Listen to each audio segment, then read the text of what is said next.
So let me call the Secretary General of this party to speak to us briefly.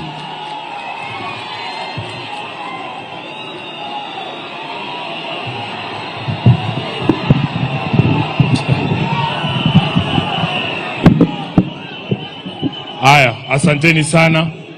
Mheshimiwa Rais, Mheshimiwa William Ruto, Mheshimiwa my party leader, kiongozi wangu, Baba Raila Odinga, familia ya ndugu yetu George kiongozwa na Mama Karen, wote ambao mmefika hapa na wasalimu kwa jina la Yesu Kristo, hamjambo. Mheshimiwa Rais, mimi ndio Sifuna. Ukiangalia ngoja kwanza. Ukiangalia hapa mbele huyu muungwana amelala, amefunikwa na bendera ya chama cha ODM. Nataka nikuambie Mheshimiwa Junet, mimi ni mtu mdogo, lakini kiti ambacho nimekalia ni kikubwa sana. Kiti cha katibu mkuu wa chama lazima kiheshimiwe. Na ndio kwa maana tumechukua hiyo bendera, tumefunika huyo mwanachama. Sio kila mtu wa ODM akifariki huwa tunafunika hiyo bendera. Ni heshima kubwa ambaye tunamtunuku ndugu yetu George. Mheshimiwa Baba, jinsi ambavyo nilizungumza tukiwa kule Nairobi, mimi nilisema nimejua George kwa sababu ya ukaribu wako na wewe na kwa kufanya kazi pamoja na wewe.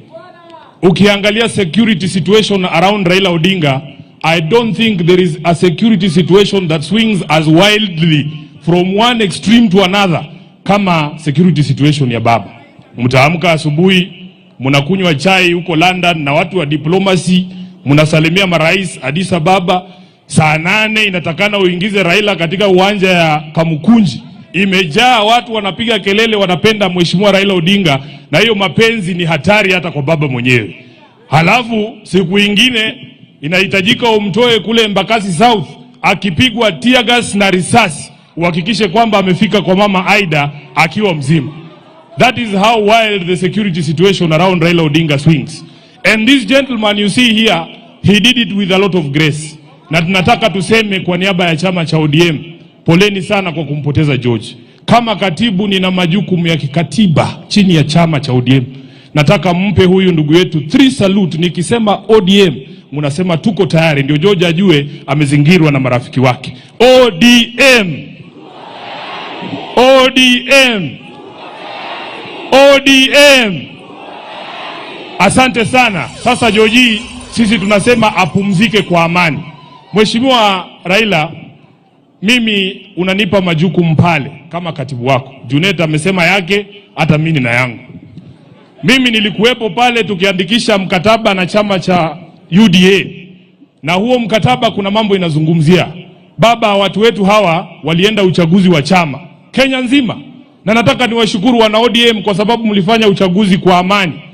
Kulikuwa na sehemu chache ambazo zilikuwa na shida, lakini tutarekebisha. Lakini Mheshimiwa Raila, wiki moja kabla tufanye huo uchaguzi, nilipokea barua kutoka kwa msajili wa vyama. Msajili wa vyama ananiambia amekata bajeti ya chama cha ODM kwa shilingi milioni 42. Inafanya kazi yetu kama viongozi wa chama kuwa ngumu sana. Na huo mkataba tuliandikisha ulikuwa unasema Mheshimiwa Rais kwamba tuheshimu sheria ikiwemo sheria ya vyama. Mimi nataka kukuomba kwa sababu tumeambiwa ati siku hizi treasury inalala sindo. Sijui chairman ya budget hako hapa ni mtu ya ODM. Mheshimiwa Junet, wakati unaangalia hiyo mabudget, tafadhali wekea wanachama wa ODM pesa yao chini ya sheria vile ambavyo inahitajika. Jambo la pili Mheshimiwa Raila, chini ya huo mkataba tulisema county zetu zipate 450 billion Kenya shillings. Nimesikia fununu Junet, nyinyi mnapendekeza kwenye National Assembly 405. Tulisema 450, sio 405. Tafadhali kaa urekebishe hapo, mambo itakuwa sawa. Ya mwisho Mheshimiwa Rais, Bishop ametuambia hapa kwamba kazi yako ni ngumu sana. Na mimi nakubaliana naye, hata mimi saa nyingine huwa najiuliza vile wewe unalala. Lakini kuna zingine Mheshimiwa Rais, wanasema Waswahili mwiba wa kujidunga hauambiwi pole. Kuna watu kwa serikali yako kazi yao ni kushika handball kila siku. Sasa kama hii drama yote tumeona Nakuru, ati watoto wanakatazwa kufanya mchezo, sijui wanapigwa tear gas, sijui wanafukuzwa. Hiyo ni mwiba wa kujidunga Mheshimiwa Rais. Wale ambao wanahusika na kufanya kazi yako ikuwe ngumu, read them the riot act kwa sababu tunajua kazi yako ni ngumu zaidi, wasifanye ikuwe ngumu zaidi. Kwa hayo mengi nasema asanteni sana na Mungu amlaze George mahali pema peponi. Asante, thank you, SG Sifuna. Allow me, Your Excellency, to thank the security forces, the police in this region, from the region to the county to the sub-county, have done a splendid job, not just today, but since George died. We want to thank them. Here we have formal security and informal security. There are friends of Raila who come from far, including Mike Makerena, all the way from Meru. We recognize you. Allow me now to invite the only orphan in this region, the youth leader, the Senator of Siaya, Honorable Dr. Auburu Oinga, to come and render his eulogy. Iluongeni Atar.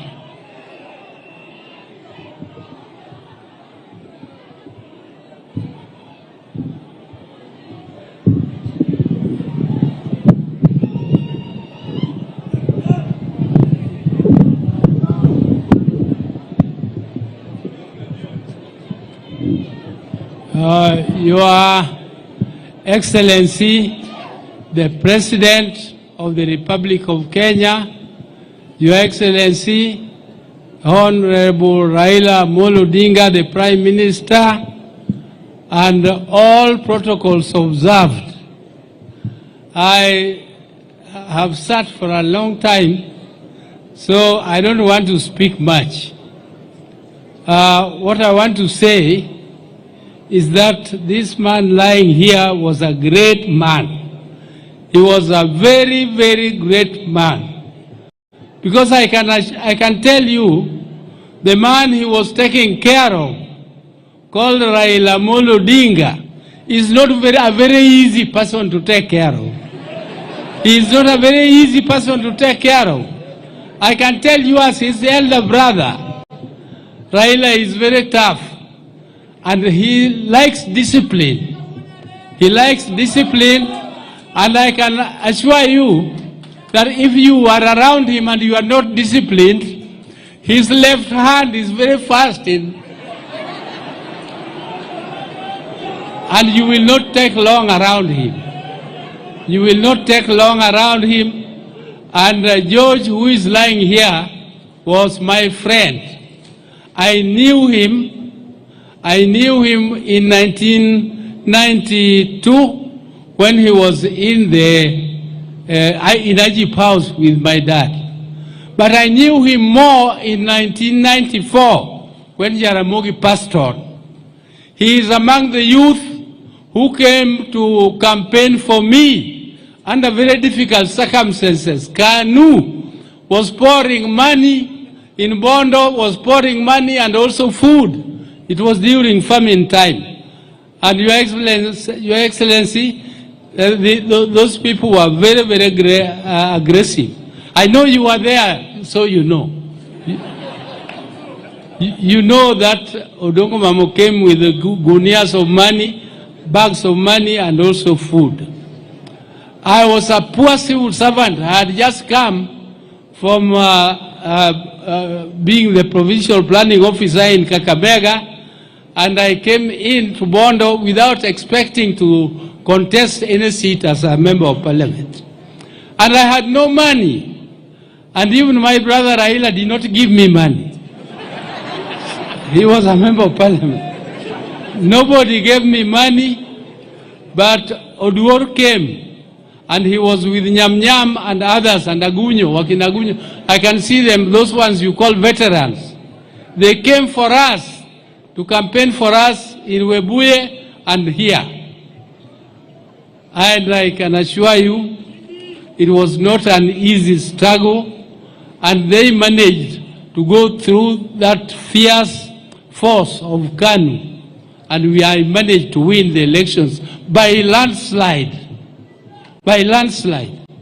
And what I can assure, I can tell you people, if you didn't know, that he was more than security to Raila.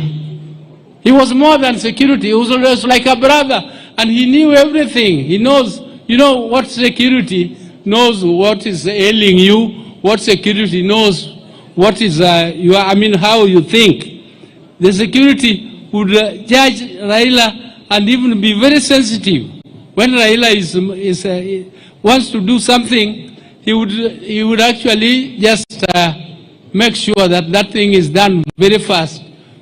And I want to ask the Almighty God to put his great soul to rest. And finally, Your Excellency, I want to say one thing, that this country has a democratic system where we do elections every 5 years. We do elections every 5 years. But we cannot have a situation where we are agitating, standing up and saying, Ruto must go, Ruto must go. If he goes, so what? If he goes, so what? He can go like the president of Siadbari of Somalia went, and there was chaos in that country. There was complete chaos in that. Up to today, Somalia does not know peace. And we don't want our country to suffer that. We want our country to be peaceful. We want to stabilize it. And that is the reason why we joined you, Your Excellency, when we were actually the ones carrying out what Gen Z was doing. We want to encourage this country to be peaceful, and we are going to work. And those our friends who think otherwise, they should also continue to think otherwise, and we remain friends with them, but they should know that as ODM we have decided to work in this broad-based government, and we have lent you people to work with you. But Your Excellency, what I would like to appeal for, please make sure that our region gets its fair share of development. Let us get our fair share of development, and those people who think that we are taking their share from the mountain, we are not taking your share. Kenya is so big, and we are only eating our share. Mr. President, give us our share, not theirs. If they want to come, let them come. So, Mr. President, I don't want to say more. Thank you very much for the opportunity, and may the Almighty God rest Odur's body in peace, and also have everlasting peace for his family. Thank you, Karen, and thank you, everyone.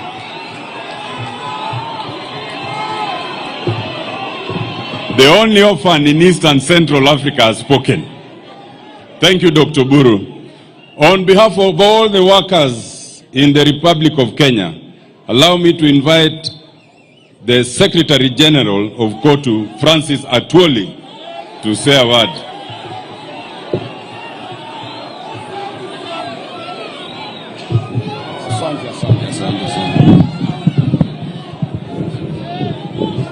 Thank you very much. Nitakuwa kwa ufupi sana kwa ajili wakati umeenda.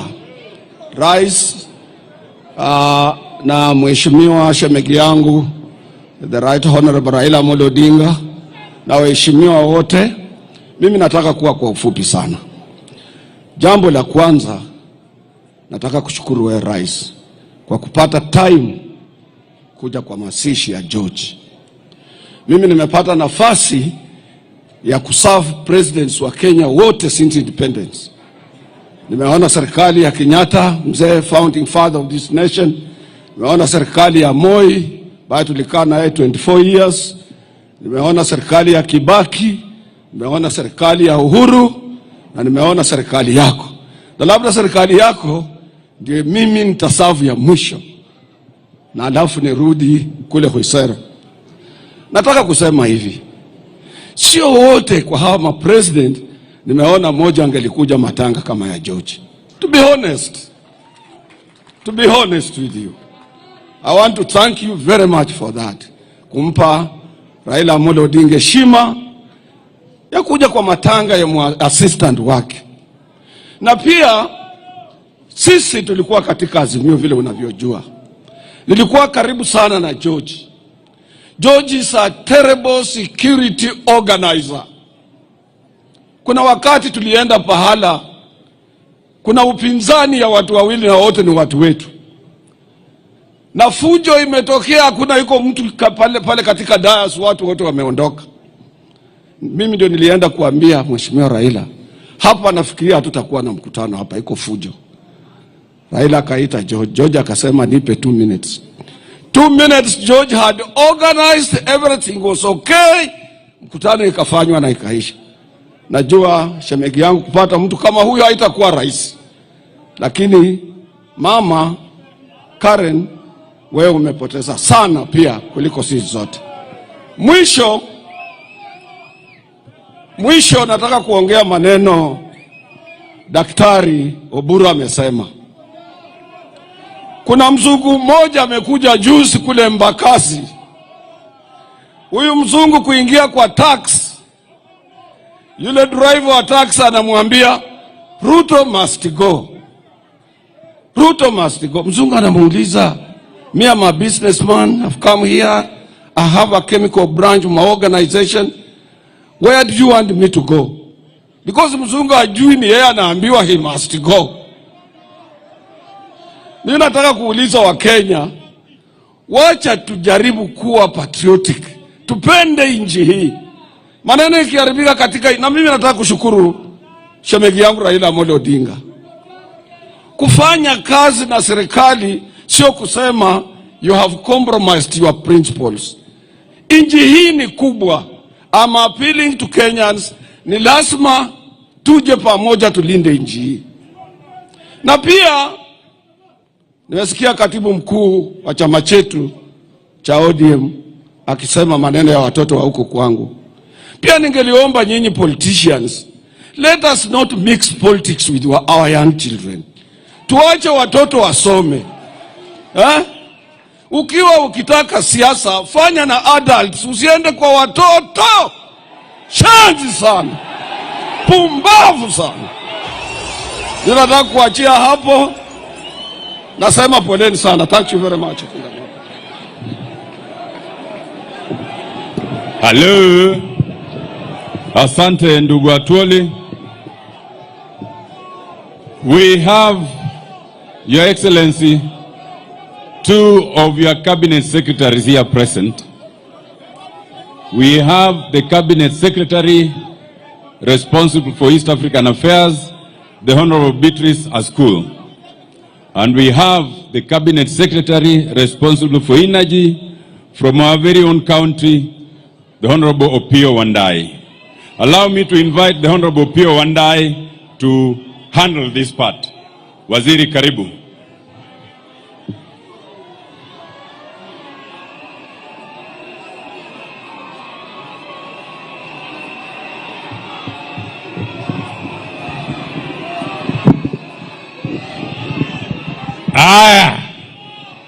Your Excellency, the President, Daktari William Samoei Ruto, na hiyo mvua ni ishara ya baraka kubwa sana. Your Excellency, Prime Minister Raila Odinga, Mama Karen, and fellow mourners, I will be extremely brief. But before I proceed, allow me to introduce my sister, the Cabinet Secretary for East Africa Community, ASAL, and Regional Development, the Honorable Beatrice Askul. Aje tuapa mbele awasalimie.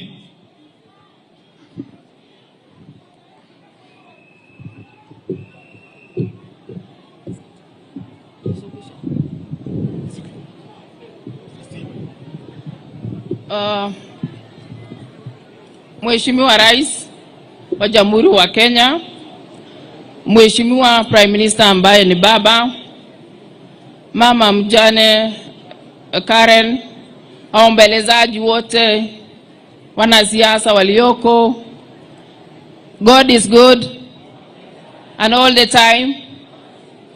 Mimi naitwa Beatrice Askul, ni Cabinet Secretary wa East Africa Community Affairs, ASAL and Regional Development. Kwa hivyo niko mahali hapa nikitoka kwa kaunti ya Turkana. Kwa hivyo nimeleta maombolezi zetu na baraka za Mungu kwamba yale yametendeka tukubali kwamba yalitendeka kwa sababu ni mapenzi ya Mungu. Tuko hapa kwa sababu pia babangu mlezi kisiasa ni Raila Amolo Odinga. Kwa hivyo nimekuja kusimama na familia yake kwa sababu huyu ni mmoja ya wale walikuwa na yeye katika undani wa kutenda kazi. Kwa hivyo tuna majukumu tukipitia kwa kiongozi wetu wa serikali ambaye pia ni baba yetu katika uongozi wa serikali. Hapa tuwe pamoja, tuomboleze mambo haya, tukitiana pia nguvu kwamba ni Mungu pekee uweza kutenda mambo haya. Juu hatuna uwezo kama binadamu, ni mpito ya kila na mmoja. Kwa hivyo watu wa Siaya, Mungu awape nguvu sana, awatie sana nguvu familia yake na watoto ya George. Mimi nilimjua George back 2004 wakati tulikuja kujua baba Raila Amolo, na mara kwa mara alikuwa anatuleta karibu. Nakumbuka siku moja wakati baba alikuwa prime minister, ikawa kwamba kuna mlolongo hapo kupata baba si rahisi. Ikawa kwamba nimekuja na mheshimiwa Imana kutoka Turkana. Wakati huo nilikuwa secretary general wa chama kwa county. Mheshimiwa Imana alikuwa chama. Ikawa ngumu sisi kupata baba. Ikawa kwamba tumetext message kwa baba kwamba sisi tumetoka Turkana, tulifika hapa saa 3 asubuhi mpaka saa hizi hatujawahi kukupata. Baba alipata hiyo message around saa 5. Na mara moja tulikuwa pale chini kwa reception pale. Tulipata mtu ametumwa mara moja kutuchukua. Na I am assuring you wakati huo mwenye alitumwa ni George. Na tangu George ajue sisi amekuwa akitupatia all the time access wa baba. Ndio nikajua kwamba ni mmoja pia ya wale wanatii sheria za baba kwa watu wake. Kwa hivyo nilimjua wakati huo tukafanya kazi mpaka sasa. Baba pole sana. Wacha Mungu akutie nguvu. Mungu akuwezeshe. Ninajua mambo haya ni mapito ya kila na mmoja. Kwa hivyo siwezi ongea mengi. Mungu awabariki wana Siaya. Mungu awalinde. Your Excellency the President, we are here because you are here. Thank you so much. Asante sana dada yangu Mheshimiwa Beatrice Askol. In our midst, we have a number of national government officials, and especially those who come from this region. They will not speak. I will just ask them to be upstanding so that you may know them. And they are led by my good friend and brother PS Raymond Omolo of Internal Security. Thank you very much, Daktari. We have got Dr. Umo Luga, a nominee for PS Medical Services. That is my good Vranda. Aya. Asante sana. Who else is there? We have got the chairman of the Kenya Sugar Board, who is also the son of the soil, Mheshimiwa Engineer Nicholas Gumbo.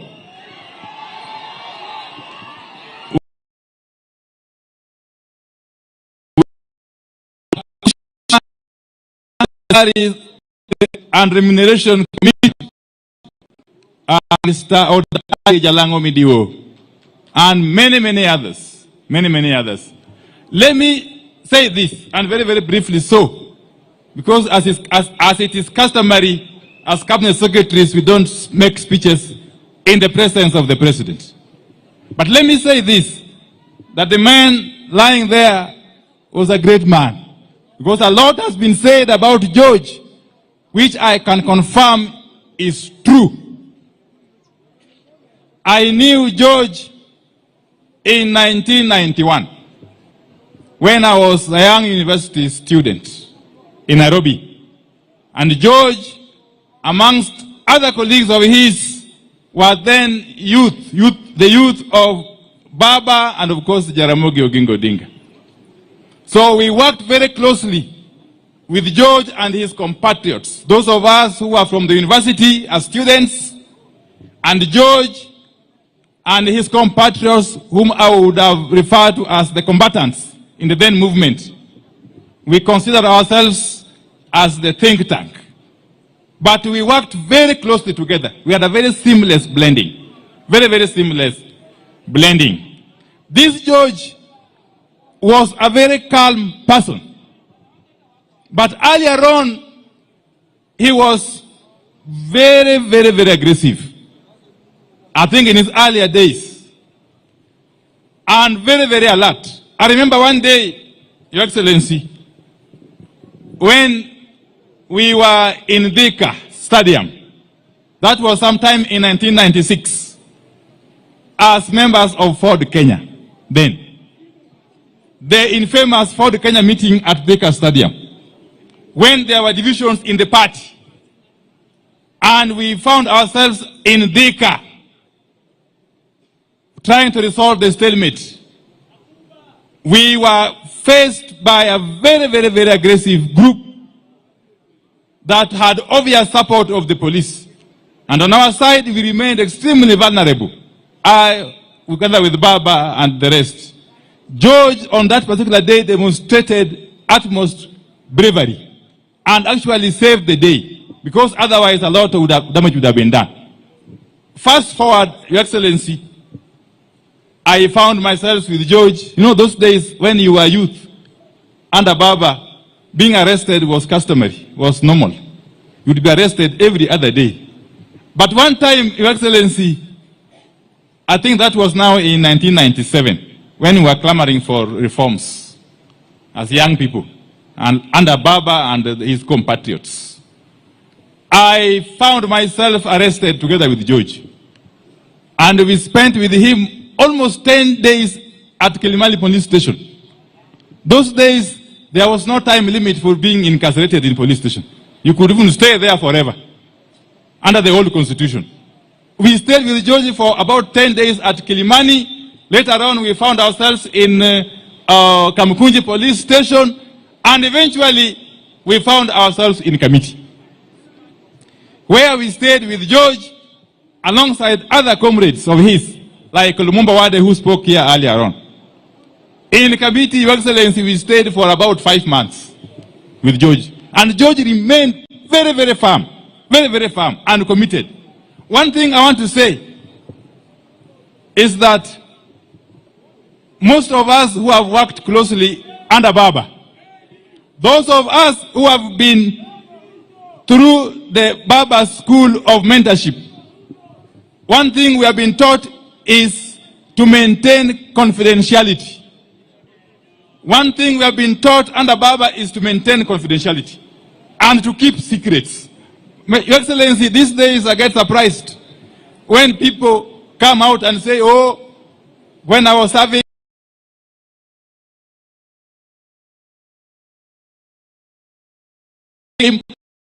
something to those of us who have been brought up and mentored by Baba. Because we have been taught that you must maintain confidentiality. You must maintain confidentiality. Your Excellency, let me say this, that as we send off George today, we must appreciate the gains that we have made as a country. As a country. And I must thank Baba Raila Odinga, for accepting to work closely with you, Your Excellency, to unite this country. Your Excellency,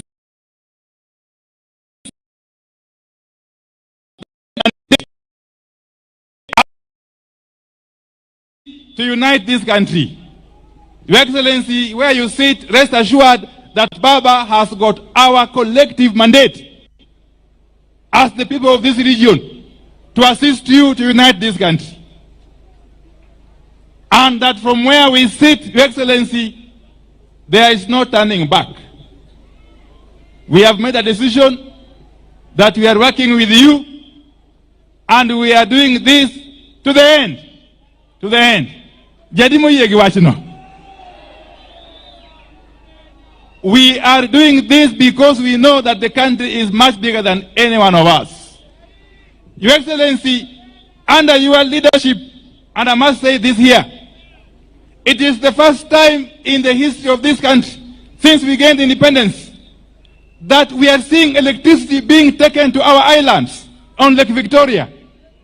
Your Excellency, recently you came here and launched a serious mini-grid electrification project at Mageta Island. Here. Later on, I represented you in commissioning electricity projects in Ngode Island and Takawiri Island.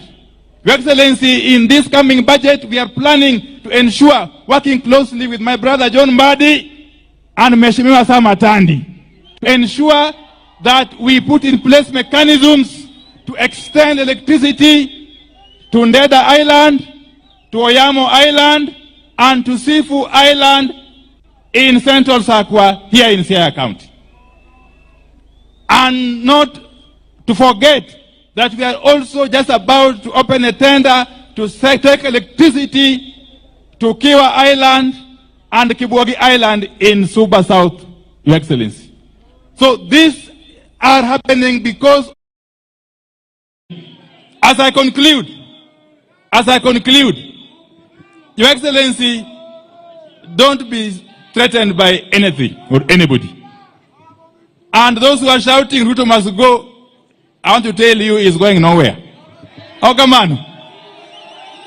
He is going nowhere as long as Baba Raila Odinga continues to work with him. And we are all behind him. Your Excellency. Your Excellency, in this region, we are not known to be double speakers.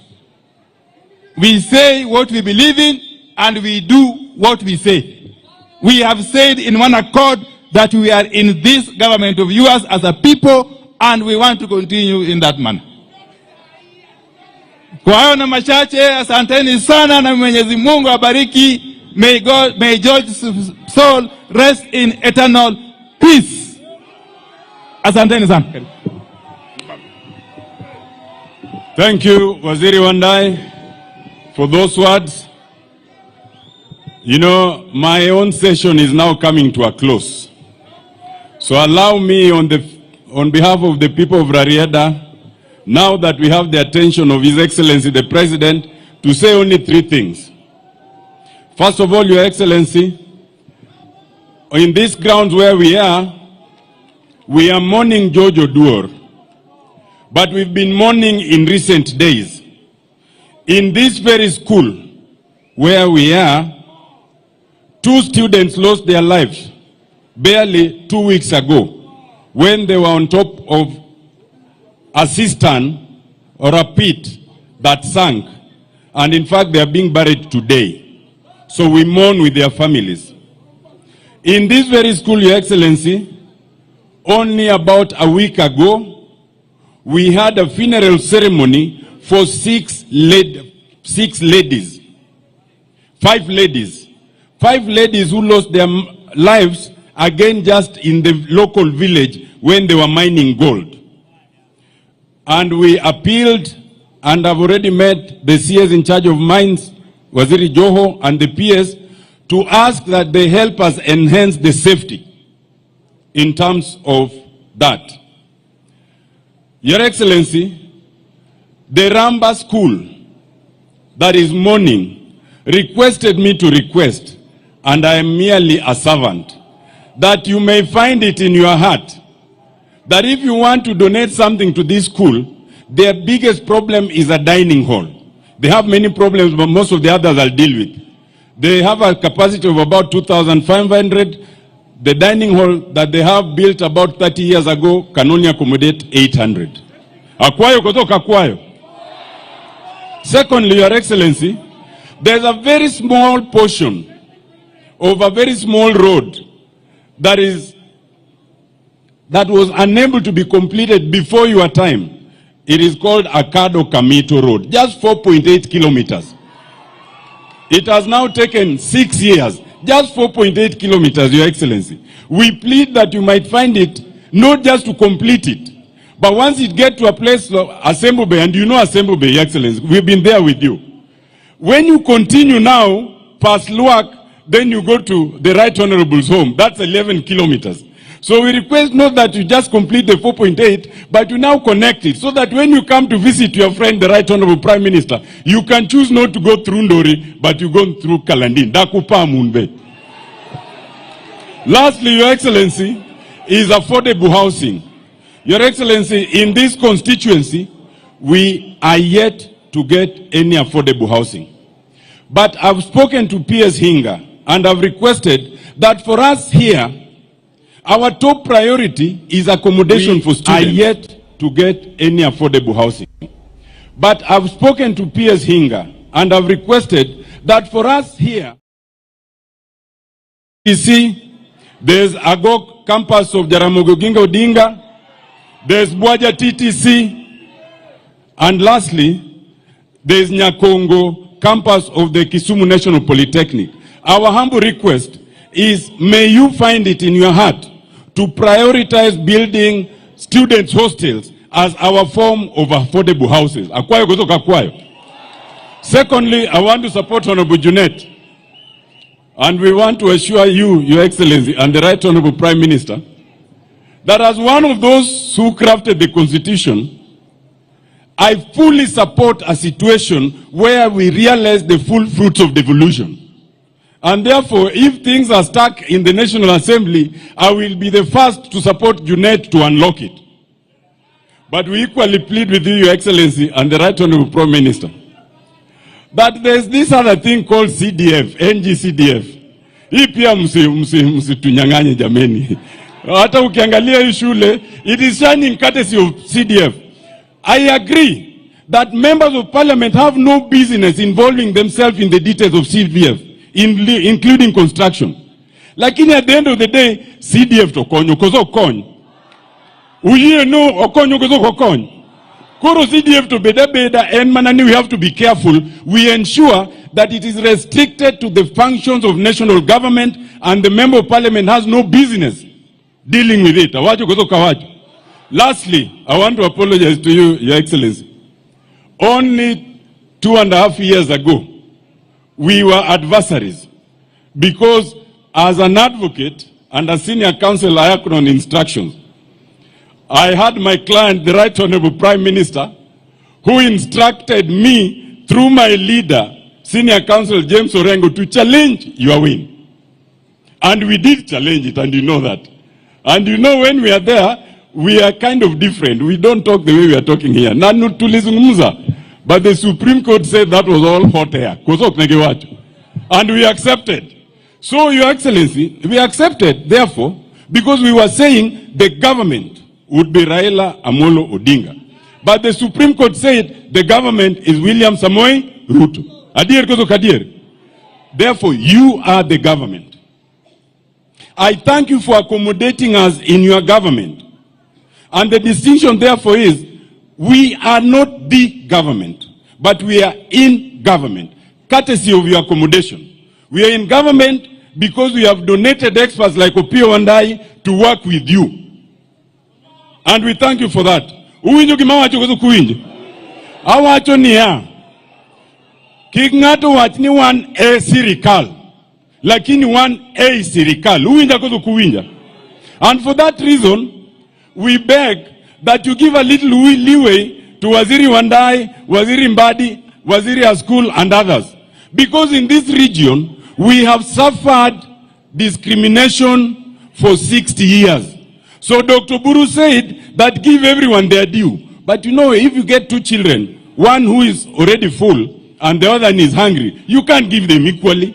The one who's hungry unapatia mingi kidogo by way of what's called affirmative action. So hata Wandai, Mbadi na wengine wakifanya affirmative action, Your Excellency, uangalie tu na macho ya upole. Awajo kuzo kawacho. Allow me now to invite the governor of Siaya, His Excellency James Auburu Orengo, to take over from here.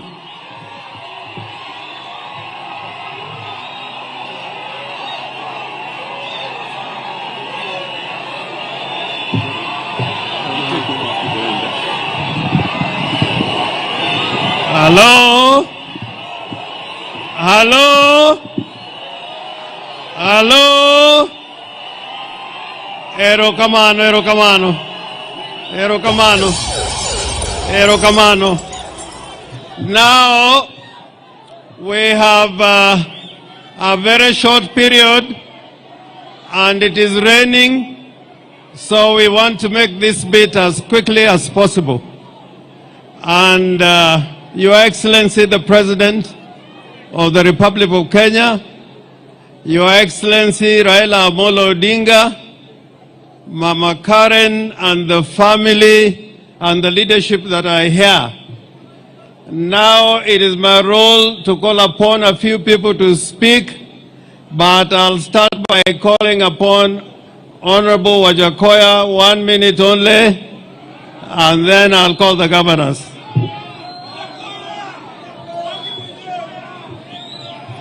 Your Excellency, the President of the Republic of Kenya, my Prime Minister, Honorable Raila Odinga, Governor Orengo, Governor Baraza, Governor Tuoma, Governor, my friend from Migori, Professor Nyang, and the area MP. This is the first time I'm meeting this man, Ruto, after the election. I wish you had called me before. Maybe stories would have been different. But let me take this opportunity to tell you that had I won the presidency, maybe I could have been the one talking here. But I congratulate you for your good work. The only thing I have to say, because I've been given 2 minutes, I will say 2 things. Number one, devolution. Governors are suffering. Governors do not have money. The monies have not been sent to these people. Governors are borrowing to pay their employees. Governors are really being faced with the problem of not paying contractors. Please release money for devolution. That devolution was brought by the Right Honorable Raila Odinga. Secondly, I would like you, Mr. President, and I recognize you, I would like you that when you go back home today, I want you to think the way I would have thought if I was the president. Go and call Butere girls and their principal to State House, have tea with them. Tell them thank you, and then visit their school, harmonize relationship with the school kids. Otherwise, watoto wadogo saa hizi wanakuchukia because of the mistake that was done by your juniors. Correct them. You are my president. You have the sword of power, and you can lead the country if you have both of us. Madam George, Madam George, it's George that made me closer to Jacom. There are some people who had blocked me, and I've stayed with Jacom in Britain. I've stayed with Jacom's family, including the sister in UK. But when I came back, there was that buffer zone. It is this man who made me see Jacom, and then we blossomed. Finally, Governor Orengo, Inosiopna. Orengo, you have played a big role in my education. Orengo, you have played a big role in democratization of this country. Orengo, you have played a big role in doing what we have. May I take this opportunity to go and sit down to thank Baba. If you did not do what you did, this country would have burned. But we don't want to burn this country, Mr. President. I want you to go and tell Farouk and group, waambie wakae chini. Because this country is bigger than them. You are my president. Then I'll come and have tea with you. Thank you very much. Thank you, thank you, thank you. Now it is my honor and privilege to call the governors to come here and introduce themselves. Time is not on our side. Can I start with the order in which you are sitting? Governor Baraza, Governor Tuoma, Governor Ochilo, Governor Anyang' Nyong'o, and Governor Gladys Wanga.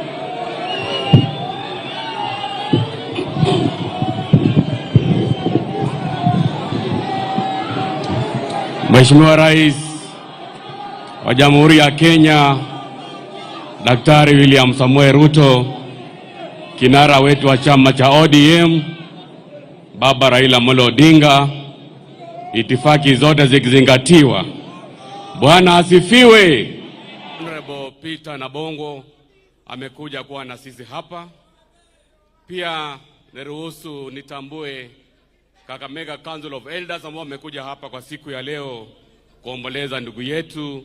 Wasimame tafadhali, na MCS wa Kakamega pia msimame, MCA 20. Asante. Kwa niaba ya wana Kakamega wote, mimi nimekuja hapa kuleta pole zetu kwa ndugu yetu na familia ya ndugu yetu George Oduor. ikiongozwa na mama mjane, Mama Karen, na pia baba Raila Odinga. George mimi nilimjua, na tumepoteza jemedari ambaye amedhihirisha wazi ya kwamba as a security wa baba Raila Odinga, you must be loyal. My brother George apumzike kwa amani. Jambo la pili, Mheshimiwa Rais, mimi nashukuru sana kwa niaba ya wanakakamega wote vile mlitia mkataba na Raila Odinga ili tuweze kueneza maendeleo katika gatuzi zote 47. Na leo my brother Junet amesema ya kwamba atakuwa mstari wa mbele kutetea pesa zije katika gatuzi zetu 47. Kwa niaba ya magavana wote, mimi kama mwenyekiti wa kamati ya fedha, nashukuru sana ule mkataba ambao ulitilia mkazo pesa za kuja hapa katika gatuzi 47, shilingi bilioni 450. Na mimi niko na imani ya kwamba wabunge kuwekelea mkono hizo pesa zitakuja hapa. Mwisho kabisa, kwa niaba ya wanakakamega wote, nataka kusema kwamba sisi tuko imara na tunaunga mkono serikali ya mapana na marefu, yani broad based government. Asanteni sana na Mungu awabariki.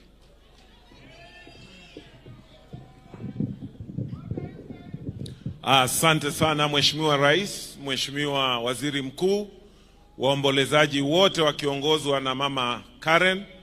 Wacha pia mimi kwa niaba ya watu wa Busia ambao wamekuja hapa, mnaweza simama tu mpunge mkono, najua kuna waheshimiwa wako pale nyuma. Asanteni sana. Hao wote wamekuwa marafiki wa George, tayari hatuwezi kurudia. Wale wamekuwa karibu na mzee, wengi mumetambua kwamba kupitia katika George huyu amekuwa pia kama mmoja wetu, kwa sababu huwezi kuwa kwamba ulikuwa karibu na mzee na ukose kumjua George. Yetu ya mwisho ya George, kwa mama nitasema tu pole. Mimi pia nimemjua George zaidi ya miaka 20 na kitu, na yangu ya mwisho nakumbuka aliniita tukitoka mambo ya broad based, akaniita kwenda kwa mzee, kwa baba, kwamba kuja hapa kwa baba kidogo baada ya kutia ile sahihi, na nafikiria ndiyo ilikuwa siku yangu ya mwisho. So George, fare thee well, may the Almighty God rest your soul in eternal peace. Ya mwisho, Mheshimiwa Rais, mimi tu pia nitasema, najua nchi yetu inapitia changamoto, lakini wale wazungumzaji ambao wamezungumza hapa, ni majukumu yetu kama viongozi kutatua shida zetu. Hatuwezi kusema kwamba tutazungumzia tu hizi shida ni kama kuna mtu mwingine atakuja kutatua. So vile tumesema kwamba Kenya ni yetu wote, na tukasema kazi ifanywe pamoja, haimaanishi vile watu wamezungumza hapa kusema kwamba ile maadili umekuwa nayo umeitupilia mbali. Ni kusema tu tutaweza eka mikono yetu pamoja vipi so that tuweze kufanya nchi yetu bora kwa sisi wote. So Wandai umezungumuza, na mimi nitasema tu, unajua ile mambo iko hapa Siaya ndio iko Busia. Mambo ya ring road ilikuwa almost the last 20 years haijafanywa, na hata ilikuwa imeshawekwa kandarasi. Shida zile za industrialization kule kwetu ndio tuko nazo. So tutatamani tu vile tunafanya kazi pamoja, that let it work for all Kenyans, including us there who are in Busia. Asanteni sana, Mungu awabariki.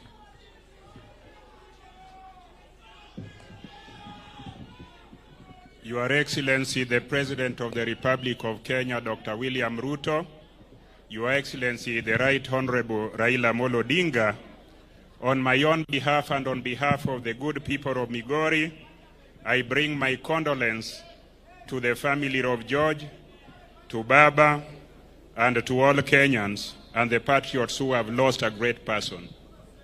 Your Excellency, the President of Kenya, not many people know why Baba is called the People's President. Baba is called the People's President because of the love that the people have for Baba. But the People's President needs security. Security, if the People's President is not the national president, is not given by the state. It is this great person lying here called George that developed the network of civilian securities who always secure Baba. In Migori, where we come from, George had a wide network of young people who are always and will always be protective of Baba. Baba is a true friend, a true security person who is much better than the official security that will always be offered to you. We have come here to support you. We have come here to support all of us. Finally, Baba, hii miujiza mmefanya pamoja na rais wa Kenya called broad-based government, this is the greatest thing. On my part, around when we had KANU, tulikuwa na vita sana. I have been around when we had other parties. This understanding that you have brought and given to us as Kenyans has enabled us to sit everywhere, anywhere, including in funerals, na tulie na tuomboleze kama jamii moja. Continue it, and we hope in 2027 we'll continue like this. May God bless all of us. Asanteni sana.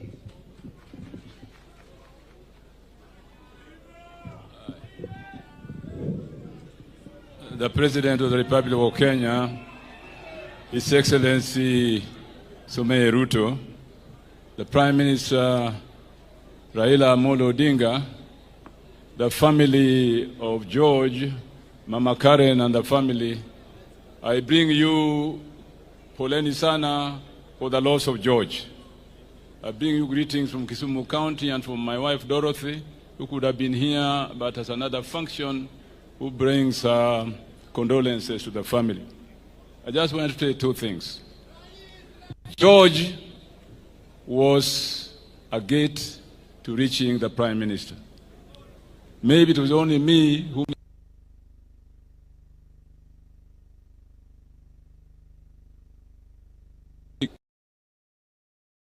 Professor, wait a minute. Let me see whether I can pass this phone to the Prime Minister. And that was the confidential relationship I think George had with the Prime Minister. When he knew when there was somebody who wanted to reach him urgently, he had the confidence of passing his own phone to the Prime Minister. I thank the Prime Minister for that kind of relationship with George, because it made it easier for us to access him when he had meetings and very important things to attend to when we wanted to reach him. So I thank you very much. I thank George for the service he gave us as those who work with you and the confidence he had in us. Finally, Mr. President, I know those of us who are governors are in charge of health. The Constitution of Kenya gives a health function to counties. And we have been having some problems of health, especially the SHA. But let me assure you, Mr. President, we are meeting in the Council of Governors on Monday with your team to discuss these problems and to bring to the government tangible issues that need to be attended to for issues that concern SHA and the health system in general in our country. We shall meet on Monday and you will get the information subsequently from your officers. We thank you very much for paying attention to that. And let me end by saying, poleni sana Jondori, poleni sana Siaya, poleni sana the family, Molu, such an important person like George, who was a good friend, a good comrade, and a good supporter of us, as ODM and as those who have struggled with Raila for so many years. Thank you very much, and may God bless you.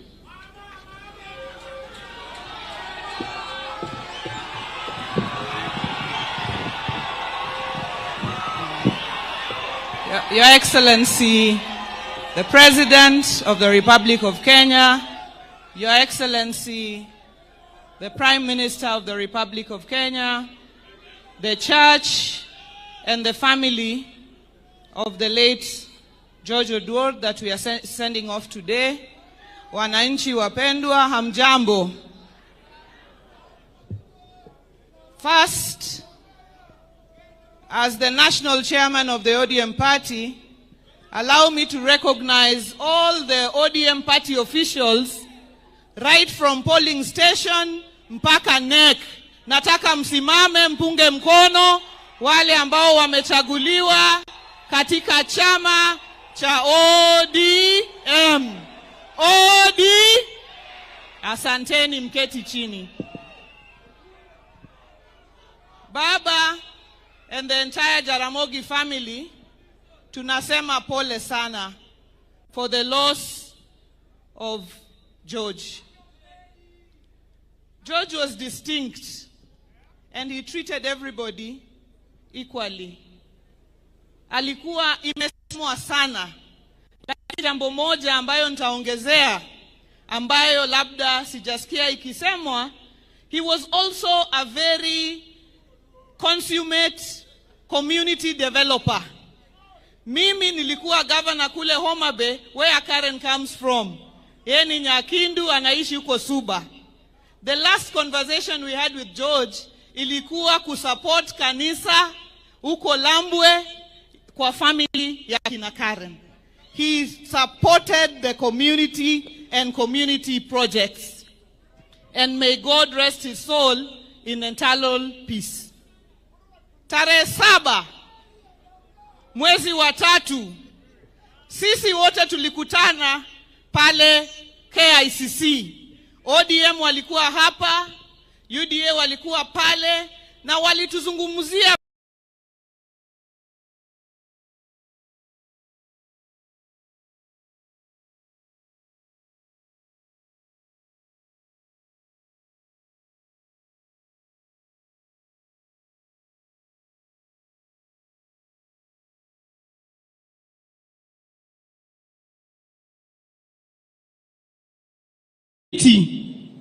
na mimi baada ya wiki moja ama mbili, I saw a list of PSs that showed me that kumbe we were now pushing forward the agenda of inclusivity. Niliona Fikirini Jacobs from Kilifi, a 27-year-old.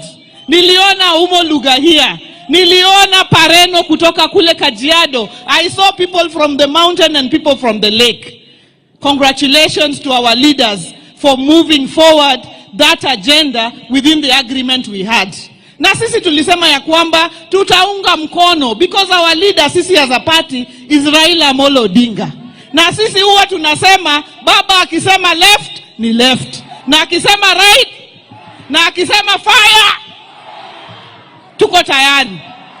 Na hiyo ndio kwa sababu this broad-based arrangement tunaunga mkono kikamilifu without apologizing about it. Because it is about unity of Kenya, it is about inclusivity of Kenya, it is about leaving no part of this country behind.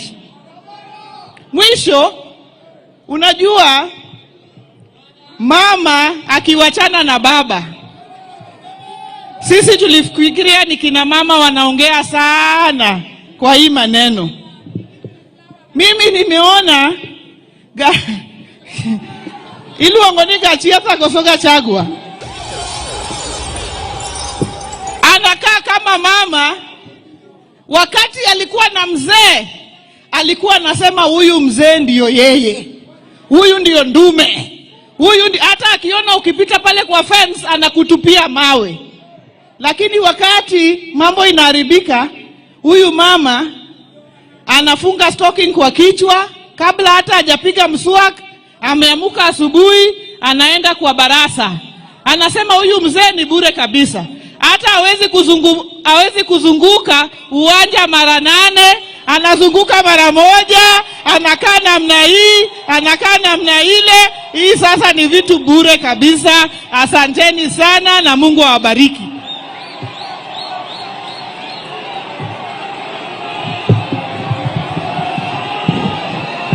Thank you. Erokamana nya Gladys. Akene loro nyadiboro no to tiende ango. Mano to kisungu mane. Anadwa wacho matina henya nikech seche sedhi. Your Excellency the President, this man we are burying today was a freedom fighter. He was not just a security for Raila Odinga. George was a freedom fighter, and you have been shown the veterans who were arrested at that time and taken to committee for nearly a year. I am proud to say today that I acted for them when they were charged with murder. For 9 months, they were in committee. I've been to committee myself. It is not a hotel. And the reason why they were arrested was because at Central Park, a policeman, special branch, was killed at the Central Park near the Serena Hotel. And this policeman made the mistake because he was not in uniform. And people saw him draw a gun. So the crowd jumped on him and he was literally pulled apart and died a very painful death at Central Park. Now, instead of doing proper investigations, what the police did was to look at the people who attended that rally, and they were looking at people who were generally with Raila Odinga or Jaramogi at that time, and that is why they were arbitrarily arrested. Even my own driver, who is here, Michael Kuma, was also arrested. There's a young man I've known for years in the street, known as Dod Kenyatta. He was there. Lumumba Owade, who had just spoken, was there. There were nearly 9 of them. Your Excellency, what helped that case was there was a policeman who recorded his statement in English. And then when we went to court, after he had been sworn to say the truth and nothing but the truth, when he was shown the statement and asked which language he was going to speak in, and he said he is going to speak in Swahili. Unfortunately, his statement was in English. So when I started asking him questions in English, the judge then, Okubasu, insisted that he must answer in English. That there cannot be a policeman who was a superintendent of police who did not understand the English language. So every time I put him a question and read his statement, all the time he was saying, hiyo si mambo yangu, mimi sikusema hiyo. So ujinga ya huyo polisi ndio ilifanya hawa wenzetu wakatoka katika jela. They were found innocent, but the worst thing is that they were charged with murder. And this man would have been hanged. And it was not just one day. Lumumba here, after 8 months, again he was arrested in Bungoma, and they said they had killed the son of the former member for Ebuye, Honorable Sambu. And I used to go to Bungoma every day, very early in the morning from Nairobi. 5 of them were charged during a by-election. Most of those young men died. The veterans who were taken to committee, nearly 3 of them are dead. But what am I trying to say? And you have said it before at one time, that the weaponization of the criminal justice system should stop. The police should not be used to make up trumped up charges. This young man at that time, he was in prison for 9 months on trumped up charges because he was a freedom fighter, and that's why he was being arrested and charged with the offense of murder. And I thank God that policeman, he wrote a statement in English, but somebody wrote it for him. And then when he was being questioned in court, he said, no, he didn't know. There was a time when Jaramogi was called upon to go and give a statement at the CID concerning the death of Julie Ward. I think, Raila, you remember this because there's a young man who had gone into exile and had talked to Jaramogi. And Jaramogi made a statement. Instead of investigating that case, they now called Jaramogi to make the statement. And it was not an easy time at that time. So what I'm trying to say, let us build a society which is based on the Constitution and the rule of law. We can say many things. And me, I cannot be praise singing because we fought for a democratic constitution where people should talk, where people should talk, where people should talk. I was in parliament when people used to tell Moi that Moi hakuna mahali utaenda, you will be in power until the day you want to go. They told Moi, and I was in parliament at that time, there are only a few of us who said we cannot have this system of government. And Raila was the head at that time when Jaramogi had died, that we do not want that system of government. So I am asking you Kenyans, this constitution that we fought for, it is a very difficult document to keep. And if you keep on, song praising all the time, we will not have a country. So I urge you, tell your leaders the truth. Tell your leaders the truth. And know that even when, President, when you came here the first time, I was the only one who was here. I was the only one. I was here because I was convinced that institutions must work. A lot of my, even Otiende here said he cannot come. I tried to persuade him. I was here alone with you because I don't praise, song praise. I believe that you are the president and we are going to talk. So this country will go to the dogs again if the kind of language I'm hearing here, you continue with that language. Please, when you have something being brought to Siaya, it is a matter of right. It is not you are being given, it's a matter of right. It's a matter of right. And I cry. When I was in parliament, I was the only backbencher. I was here with Omamo, I was with Okero, there were other people like Okwanyo, and they used to tell me that you must be in government.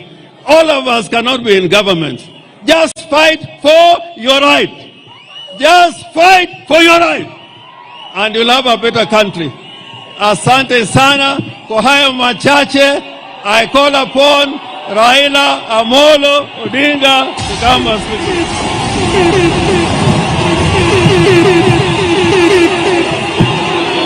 Hallelujah.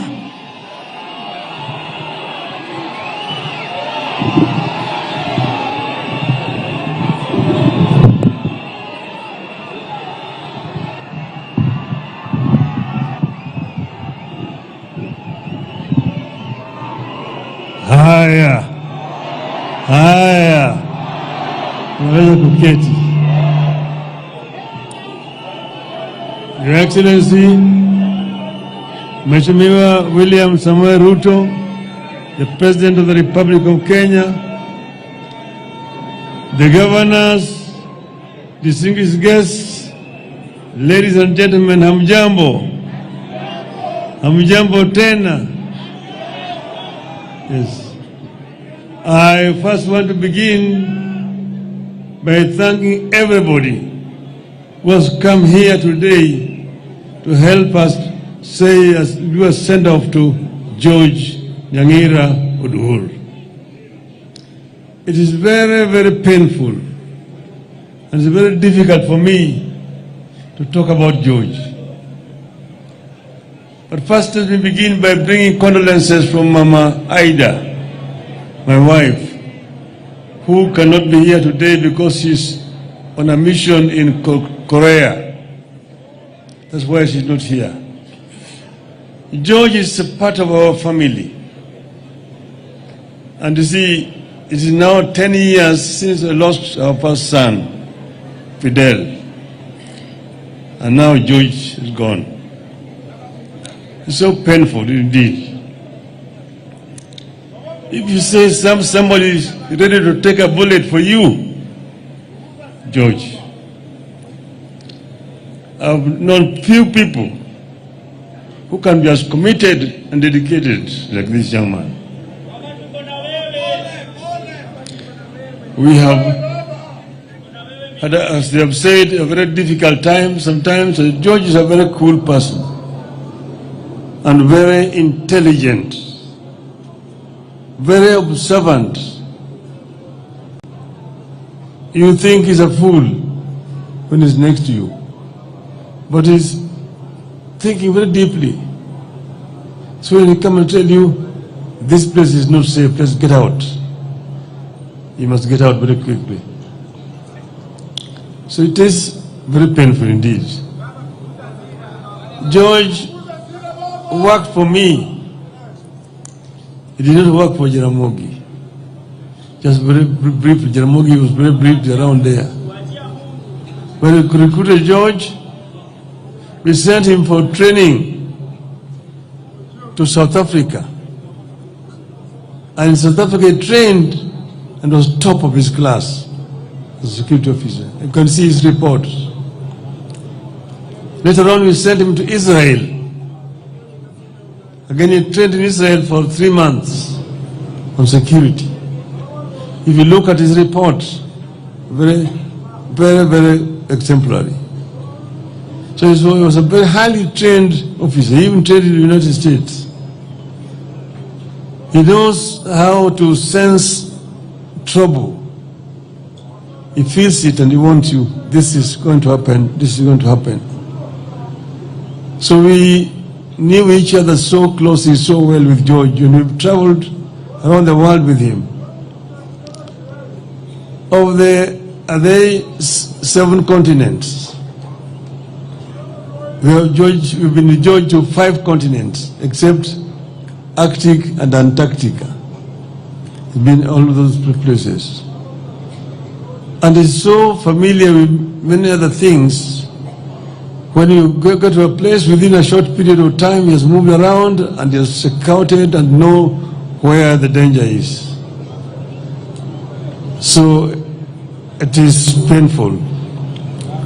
But the other people you've seen here, they call the veterans. Veterans, wasimami. Those people there. Hello? Veterans, fungeni mkono. These are the people who have been with us. There's very many. They are battle hardened. Asanteni sana. Ni hao watu ambao wamekuwa pamoja na George throughout all this period of time. So we have lost a son in our family, and we are very sad indeed. Mama Carol here has kept George.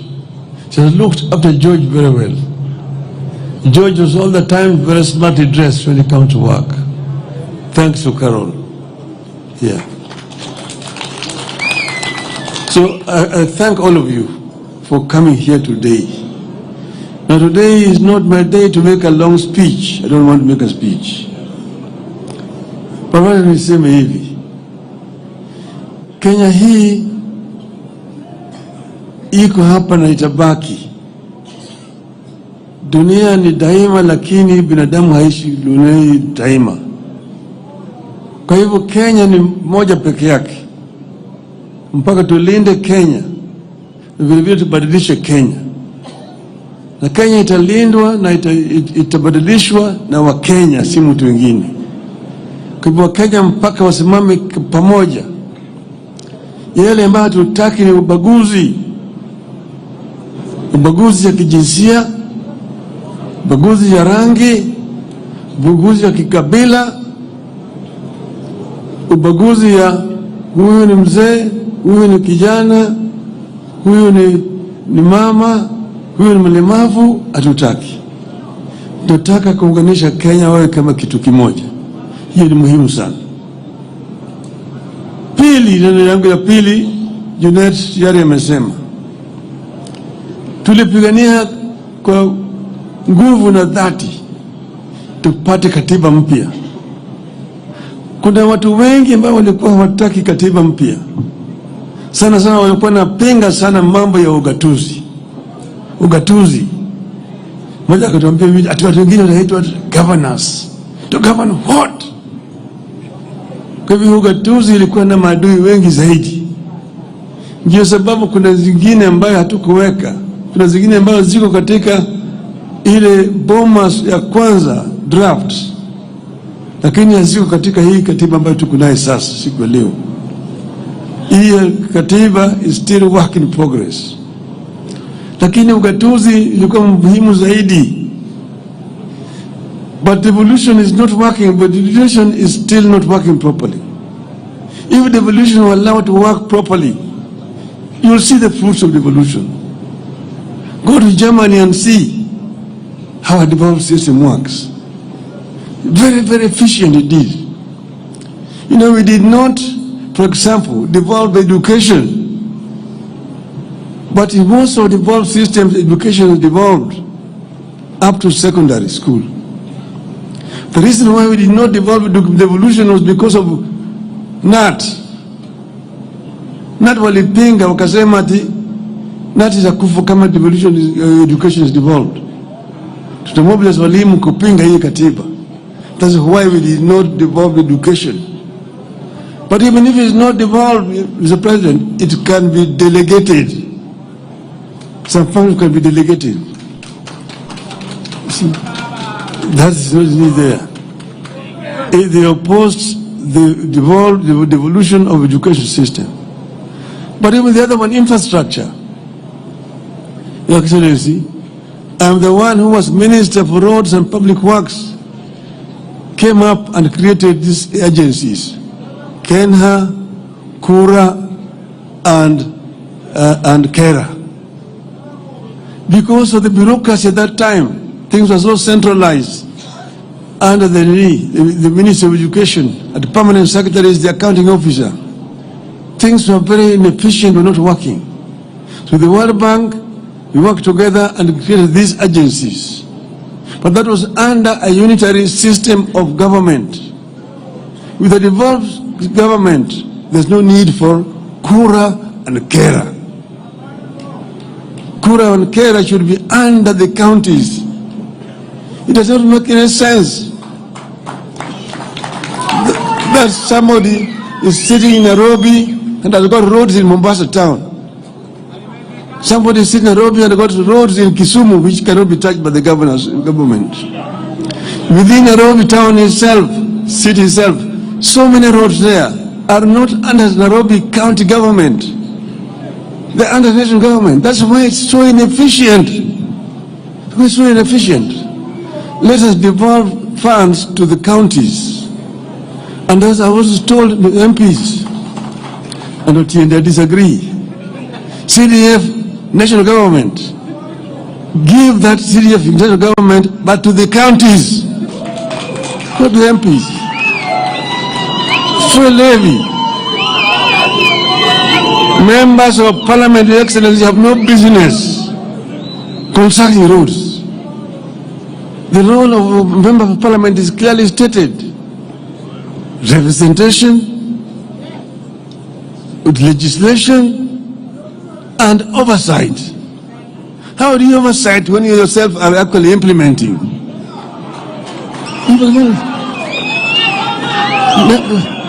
Those funds should go to the counties.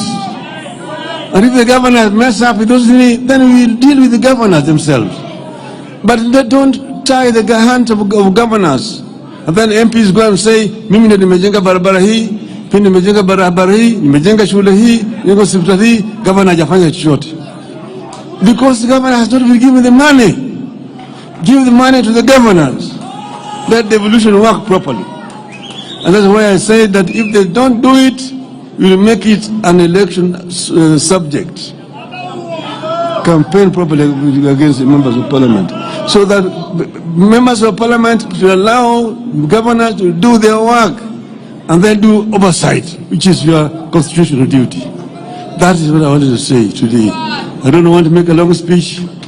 My brother, Mheshimiwa Rais wa Jamhuri ya Kenya, karibu, ongea na watu wako.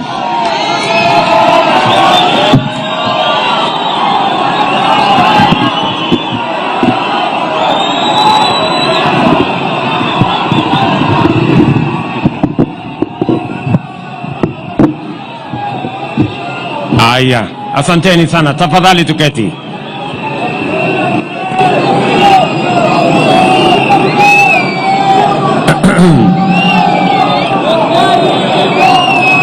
Mama Karen, mjane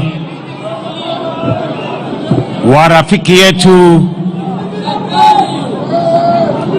George Oduor, Mheshimiwa Raila Odinga, kiongozi wetu wa chama ya ODM na Prime Minister wa Republic of Kenya, viongozi wote wengine, wananchi wa hapa Siaya, hamjambo. Amoso ujothurwa. Nyasaye ber. Sejete. Bwana Yesu asifiwe. Asanteni sana. Kwanza mimi nataka nichukue nafasi hii on behalf of the government of Kenya and on my own behalf and my family to bring condolences to Mama Karen and the family of George Oduor, a man we have come here to celebrate today. And I have come here not because George is elected in any capacity or wields any public position, but I have come here because George has demonstrated beyond any doubt that he is a Kenyan who has demonstrated competence as a security officer. He has demonstrated competence and integrity as a confidant, and he has shown immeasurable loyalty as a Kenyan patriot entrusted with the security, especially that of the Honorable Raila Odinga. And therefore, on behalf of many Kenyans, we have come here to celebrate a man, a competent police officer, a confidant with great integrity, and a loyal patriot as a security officer of the Republic of Kenya. And George, though being a very humble security officer, and because I believe very strongly in the bottom-up principle, that's why I have come here to celebrate this humble person who has demonstrated great loyalty, integrity, and competence. So, to the family, Mama Karen, tumekuja hapa kumwenzi huyu shujaa. mtu ambaye alijitolea. It is very difficult when I saw the comments of our Prime Minister about George, that he was a person you can entrust with many things, including money. You know how difficult it is to trust people with money. This is one person that Prime Minister could trust with many things, including money. And therefore, we have come here to celebrate a man of integrity, a competent police and security officer, and a man we all celebrate. Allow me to use this occasion of George, because I also came to know George as a member of ODM then. And we were in many places together. And somebody said here, I benefited also from his security services, and that is true. Whenever we went to situations as members of ODM that time, George was on hand, and many of the people I have seen here, including Lumumba, who I thought was a security officer, I now know that he is an elected MCA. And allow me to use this occasion to thank my elder brother, the Honorable Raila Odinga.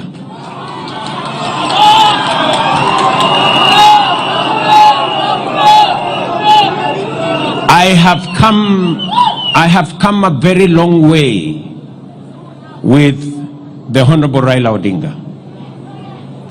And I want to stand here today and to say, I did not know that the man I stood by and gave my all at a moment in my life, we would eventually become competitors, and that he would eventually come and anchor my leadership. And so,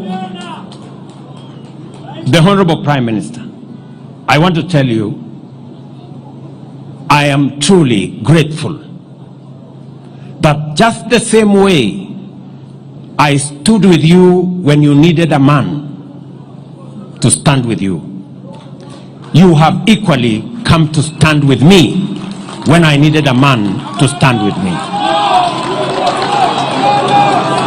I am truly grateful. And I want to say this for the avoidance of any doubt, that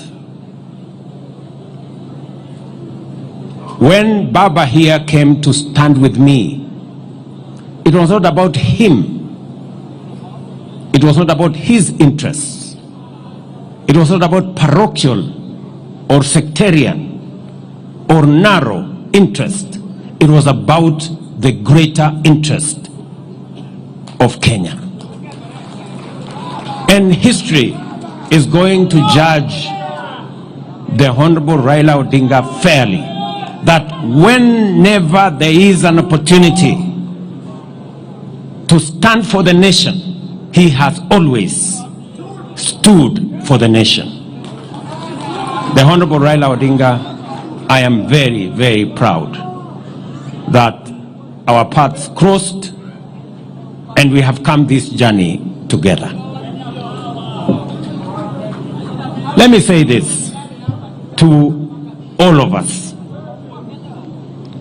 In this journey of nation building, everybody has a contribution to make in different ways. I am happy that today I am the leader of this broad-based government that I agreed with my brother Raila Odinga. And broad-based is not about the interests of any one of us. It's not about the interest of Baba here or my personal interest. It's about the interest of 45, 50 million Kenyans. And I will say this without any fear of contradiction, that because of our coming together, because of forging this relationship that has stabilized the country, that has created inclusivity, eliminated the things that divide us and the negative ethnicity that threatens our country, today we can proudly say our economy is stable. The dollar, which was at 160, is now at 129 shillings. Inflation, which was at 9.6%, is now at 3.5% because we have come together and we are working together. I can proudly say, without fear of any contradiction, that whether it is our electricity, and I am very proud of what Opio Andai has said. Today, we have resources spread around Kenya. This Siaya alone has 1.2 billion shillings to connect close to 15,000 new households. Something that has not happened before. It has happened under broad-based. Because we are conscious about leaving no part of Kenya behind. I am very proud that in the last 2 weeks, we have released for the first time 60 billion shillings to our roads. 4.6 billion has come to this region. And the 9 roads in this Siaya, all the contractors will now go back because we have done what we have done together. And because we have put the country ahead of Raila's interests, of William Ruto's interests. And that is the moment that this country needs. That is the moment that this country needs. We can have the best constitution. We can have the best election. But if we don't have the right psyche and the unity of purpose, ethnicity, division can undermine even the good that exists in our society. And therefore, I want to say to you, my brother Raila Odinga, that what you have done is what has enabled me even to do what we are doing in our housing, our markets, our infrastructure. And I want to say that our nation, Kenya, has consistently been undermined by division that undermines the national interest. And there is absolutely every reason for us to find it in ourselves how to forge unity for purposes of the nation. Kwa hivyo mimi nataka niseme leo nimekuja hapa kuungana na familia ya ndugu yangu Raila Odinga. Huyu George ni mtu ambaye alitusaidia, hata na mimi nilifaidika wakati tulikuwa pamoja katika ODM. Na nimesikia Sifuna anaongea na nguvu. Wakati unaongea mambo yangu Sifuna, ujue mimi ndio mwanzilishi wa ODM, so naenda polepole kidogo. Yes. Sisi ndio tulianza hii kitu. Ama namna gani? Na unajua ukinisukuma sana nitaitisha mkutano ya founder members ya ODM. Si ndio? Unajua tukiitisha hiyo mkutano tunaweza kufanyia discipline sisi ambao tulianza chama, si ndio? So twendeni mosmos. Ile kitu mimi nataka niwaambie ni kwamba vile ndugu zangu wameongea hapo mbeleni, sio lazima sisi wote tuwe katika ndani ya serikali. Ni kweli, lakini nani alisema kuna watu wamechaguliwa wawe wanakaa tu nje ya serikali all the time? Kuna mtu alisema kuna watu wamepangiwa kukaa nje ya serikali miaka yote? Hapana.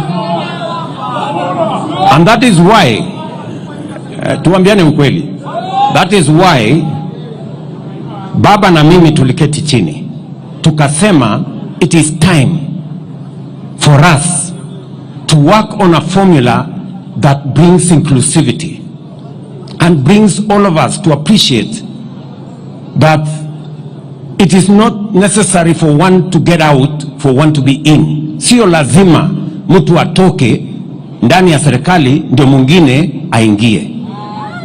Na ndio tulikataa ile maneno ya wale walikuwa wanatupangia mambo ya shares, kusema kuna watu permanently wanafaa kukaa nje, wanakaa ni kupaguliwa miaka yote.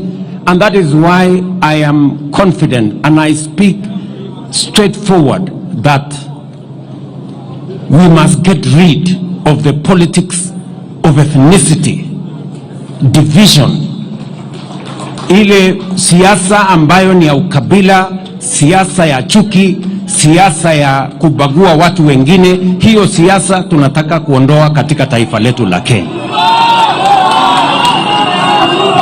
Na inawezekana my friends, inawezekana sisi wote tuchangie katika kuendesha serikali ya Kenya. Inawezekana. That is why that's what broad-based has taught us. It has taught us that we can be together, that others must not be out for others to be in. We can all be there. Sasa niwaulize,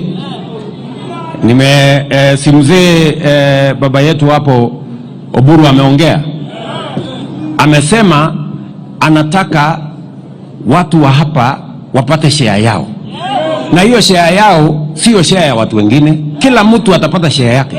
Therefore it is possible for us, watu ya bara wapate share yao, watu ya mlima wapate share yao, watu ya bonde wapate share yao, watu wa hapa wapate share yao. It is possible for us to have a nation where all of us partake of the national resources and national development. And we must get rid, and I agree with Junet, we must get rid of the past formulas that skews development to one part and against other parts. We must do it right. And that is why hata huyu chairman wetu sasa wa budget, huyu muungwana Atandi, mimi namwambia Atandi, hata kama wewe sasa ndio utapanga mambo ya budget, uhakikishe na sitakuruhusu ubague mtu yeyote. Upange vizuri, kila mtu apate haki yake. That's what we want. Tunaelewana jameni? So mnasema tupange pamoja.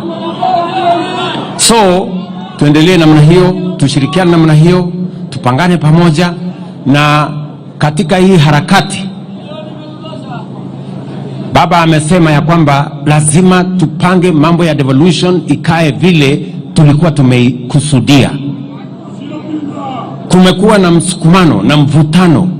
Even as we talk today, National Assembly na county governments wamepelekana kotini kwa sababu ya kuvutana.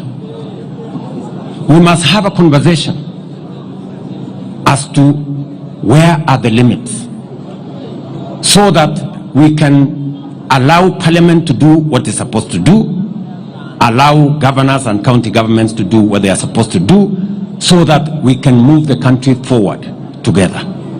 So tunataka tushirikiane hivyo, tufanye kazi pamoja, na mimi niko tayari kushirikiana na sisi wote na mimi naamini ya kwamba kati ya team ambaye mimi naongoza na ile team baba anaongoza, we are going to make this country great and united together.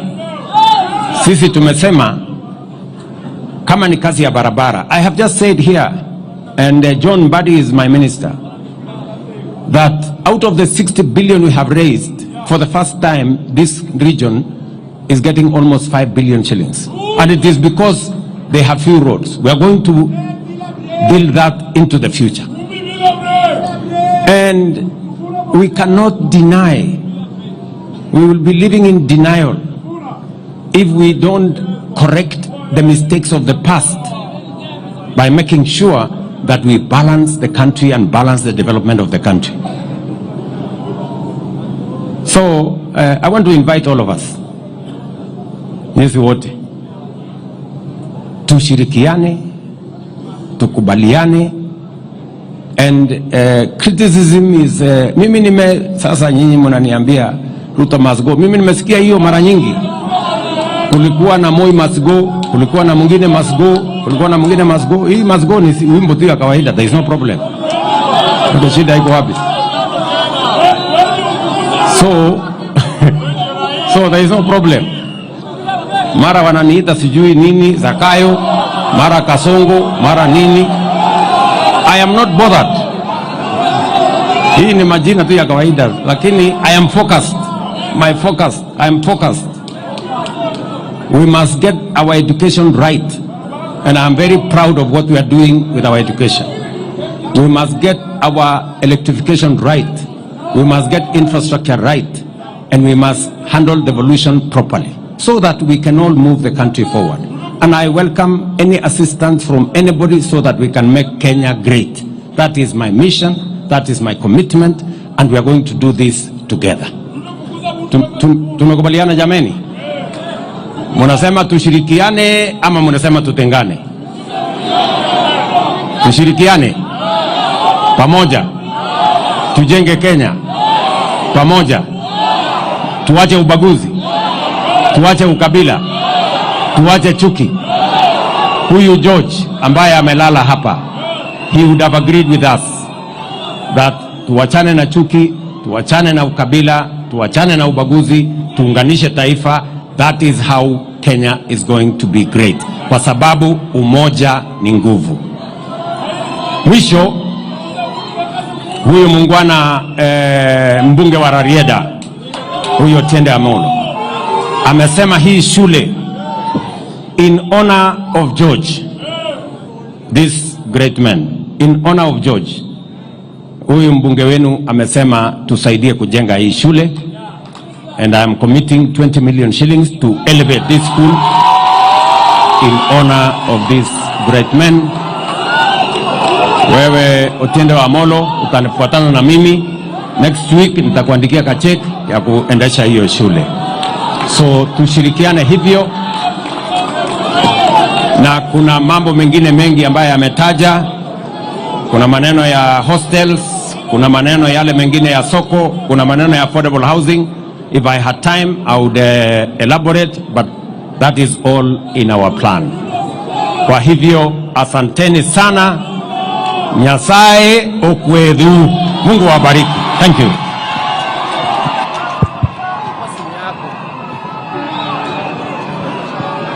Asante Mheshimiwa Rais kwa hayo. Niombe tuketi. Let me say something, then I give you. Niombe tuketi. Asante. Kabla tuelekee kumaliza kwa kanisa, Mheshimiwa Tiende, matangazo maalum. Thank you, Your Excellency, the President, for everything. Thank you, Your Excellency, the Right Honorable Prime Minister. Thank you, Carol Duor, for your patience. Thank you, Dr. David Murithi and the entire clergy team. Thank you, Governor Orengo and the Siaya County. Thank you, Governor Sakaja, although he's not here. Thank you, Governor Wanga. Thank you, Professor Nyongo. Thank you, all the members of parliament. Now, this is the order in which we are moving. As we leave here, before we leave, the clergy will say the final prayers. Once they are done, we will allow His Excellency the President and the Right Honorable Prime Minister first to leave. And as they are leaving, then the procession to the home will be led by the clergy. After the clergy will be the casket. After the casket is the family. And after the family, His Excellency the President and the Right Honorable Prime Minister, and then the others will follow. George Oduor's home is not big, and therefore we will only allow His Excellency the President, the Right Honorable Prime Minister, the clergy, the Cabinet Secretary and PSS, elected members of the Senate and the National Assembly, and the family into the home. For the rest of us, we thank you for attending this ceremony, and God bless you. May I now hand over the microphone. Thank you very much, Your Excellencies. Allow me to thank all of you for your patience. It's at this moment I ask all of us to be upstanding for the final prayer. Let us pray. Our Father in heaven, we thank you for thus far you have been with us. Thank you, Lord, for your presence, which has been very real. Thank you, Father God, for the words of comfort.